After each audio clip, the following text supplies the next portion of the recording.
katakan, yaitu Rasulullah, katakan hai Muhammad, wahai ahli kitab, ta'alau, kemarilah, ila kalimatin sawa, kepada kalimat yang sama, bainana wa bainakum, antara kami dan kalian. Ya.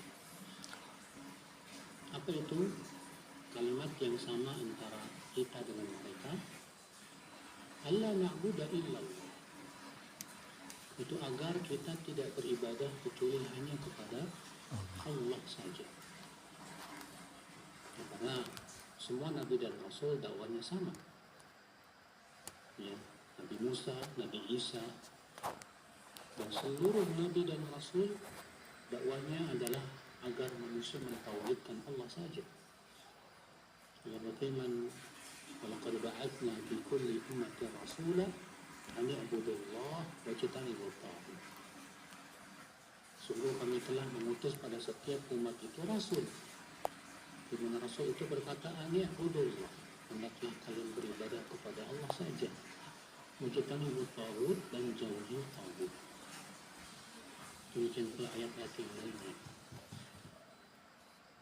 Allah na'budu illallah, agar kita tidak beribadah kecuali hanya kepada Allah saja. Wala nusyrika bihi syai'an, dan kita tidak mempersekutukan Allah dengan apapun juga.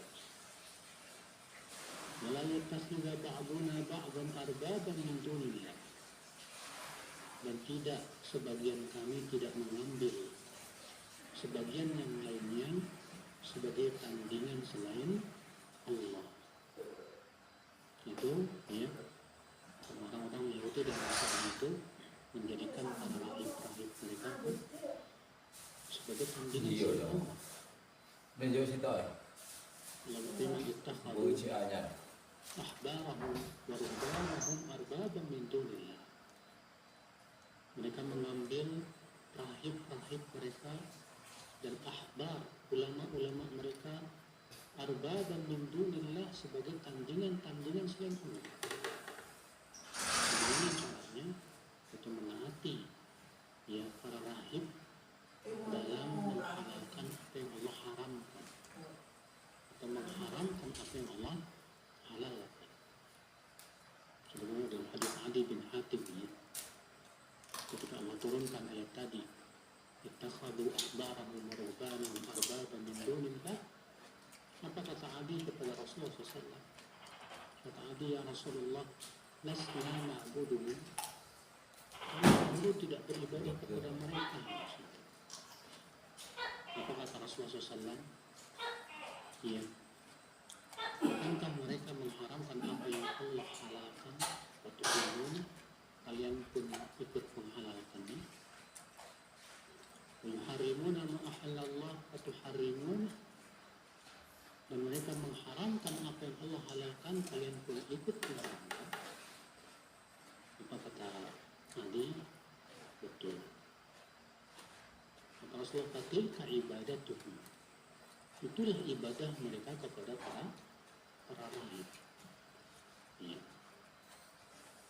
Di sini Allah mengatakan, wala yattakhidha ba'duna ba'dan arbaban min dunillah, dan janganlah sebagian kita mengambil sebagian yang lainnya sebagai tandingan selain Allah.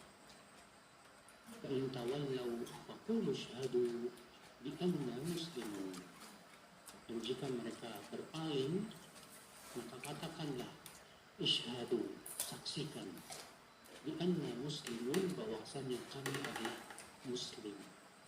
Ya, munqaduna lillah, yang senantiasa tunduk dan patuh hanya kepada Allah Subhanahu wa ta'ala. Dari ayat ini kata Syekh Utsaimin kita ambil faedah. Faedah yang pertama, amru Rasul alaihi salatu wassalam an yad'u ahlal kitab ila hadhihi kalimati sawa. Itu Rasul diperintahkan, diumir Rasul diperintahkan untuk mendakwahi ahli kitab kepada kalimat yang sama antara kita dengan mereka. Dan Rasulullah SAW melaksanakan perintah ini. Seperti Rasulullah mengirim surat kepada Heraklius. Di dalam surat itu disebutkan apa? Ya, ila azimir Heraklius. Bismillahirrahmanirrahim. Ila azimir Heraklius. Assalamu ala man ittaba'a al-huda. Kemudian Rasulullah SAW mengatakan aslim taslim, masuk Islam, niscaya kamu akan selamat. Fa in tawallait fa innama 'alaika itsmul muslimin.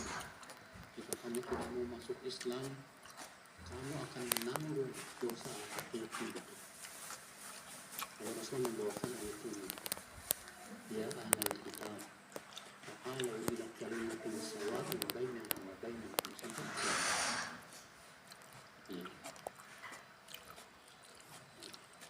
Faedah yang kedua yang bisa kita petik dari hadis ini adalah ayat ini,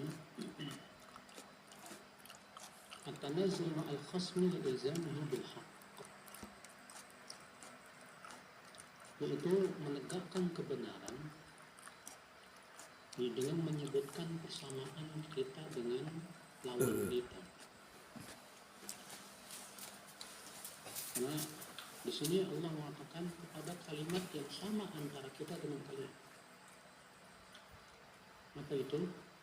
Bahwa kita tidak beribadah kecuali hanya kepada Allah, yang tidak mempersekutukan Allah Subhanahu wa Ta'ala. Sebetulnya agama para nabi sama, itu agama tauhid. Dan Heraklius tahu betul Pak, itu benar. Demikian pula Najasyi, makanya Najasyi masuk Islam. Kenapa? Mereka tahu betul bahwa agama yang dibawa oleh Nabi Isa alaihissalam adalah agama tauhid, hanya beribadah kepada Allah Subhanahu wa Ta'ala saja, tidak mempersekutukan Allah sedikit pun juga. Kata Islam saudaraku seiman,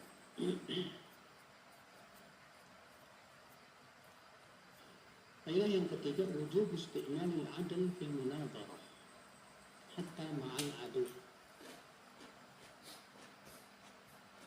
Wajibnya menggunakan sikap adil dalam berdebat. Wajibnya menggunakan sikap adil dalam berdebat,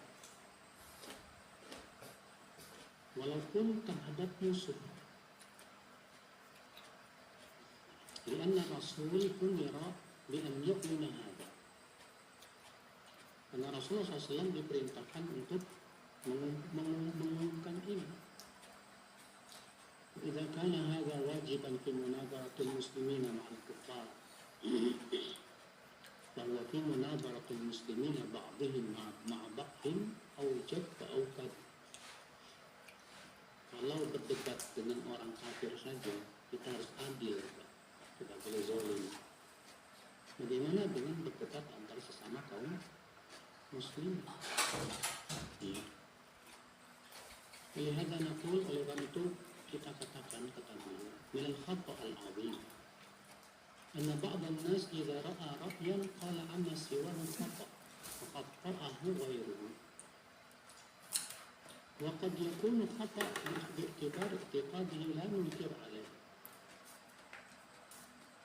Oleh karena kita katakan kepada beliau, termasuk kesalahan besar bahwa sebagian orang kalau punya pendapat,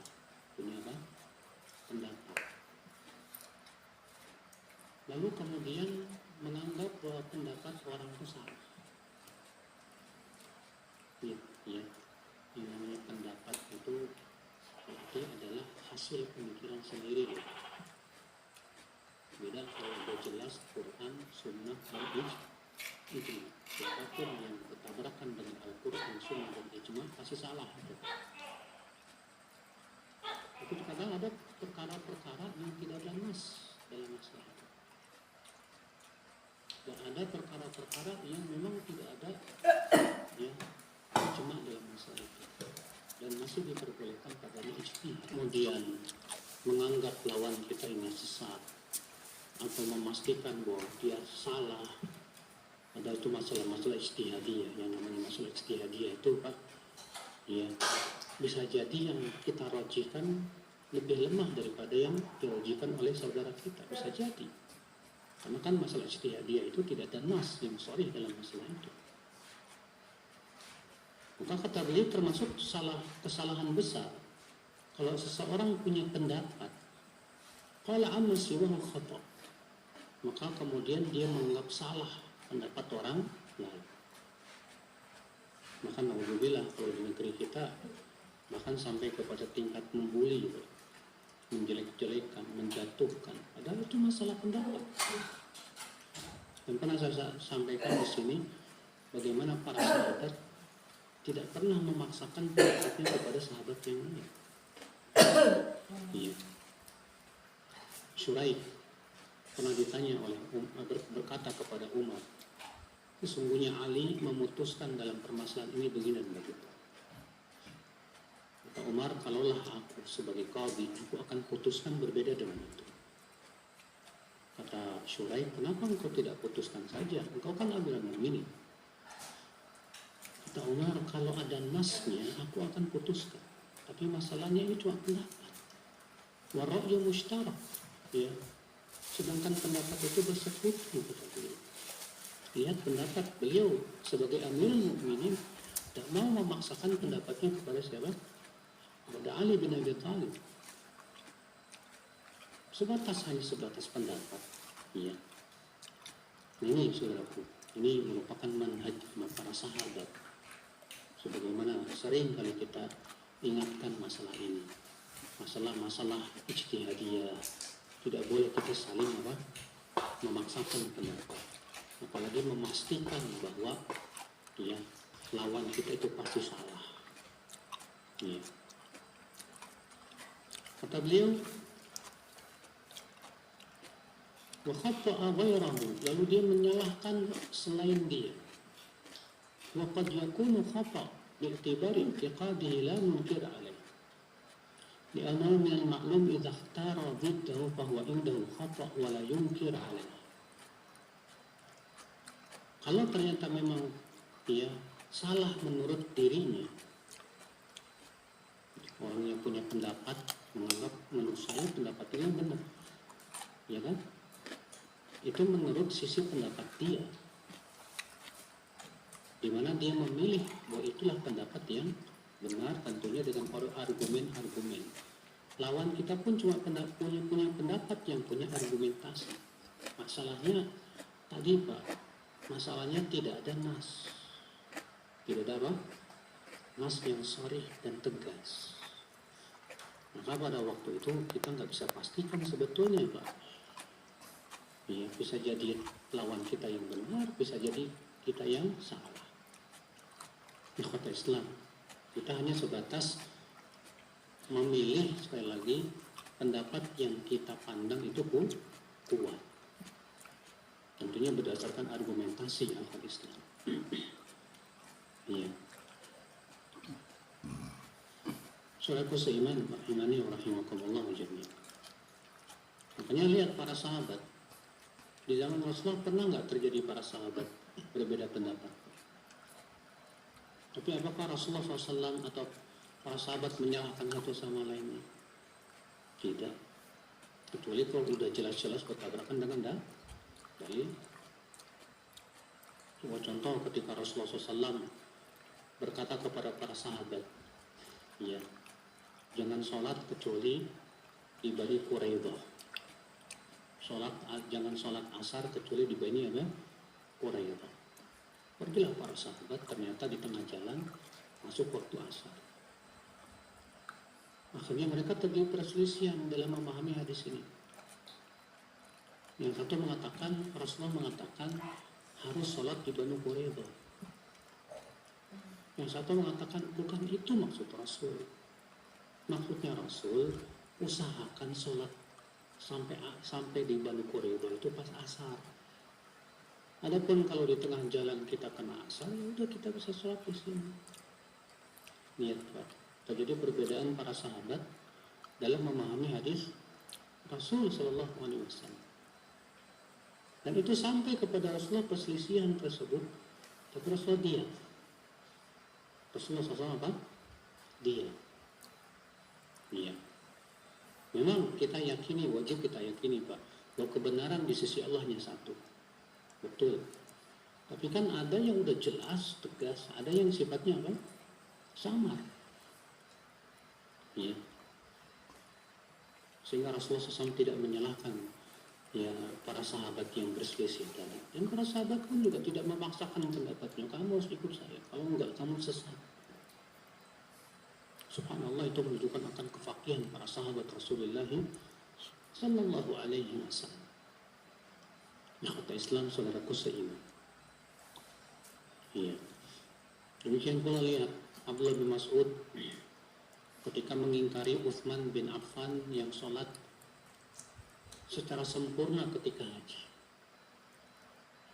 Iya. Dimana Utsman bin Affan sholat ketika haji waktu itu sholatnya 4 rakaat. Ibnu Mas'ud nggak setuju. Ibnu Mas'ud mengatakan kami sholat di belakang Rasulullah, Abu Bakar, Umar, mereka mengkosong. Tapi kemudian Ibnu Mas'ud pun tetap sholat di belakang Utsman bin Affan 4 rakaat. Ketika ditanya, bukannya engkau mengingkari, tidak setuju mengingkari. Kata Ibnu Mas'ud, al-khilafu syarr. Berselisih itu tidak baik. Mengisi imam itu tidak baik. Kenapa? Karena ini ijtihad. Utsman bin Affan dalam hal ini bukan hendak sengaja menyelisih Rasul, tapi Utsman bin Affan ada pendapat yang beliau pandang itu dengan ijtihadnya. Kenapa beliau sholat di mana? Di waktu haji itu 4 rakaat.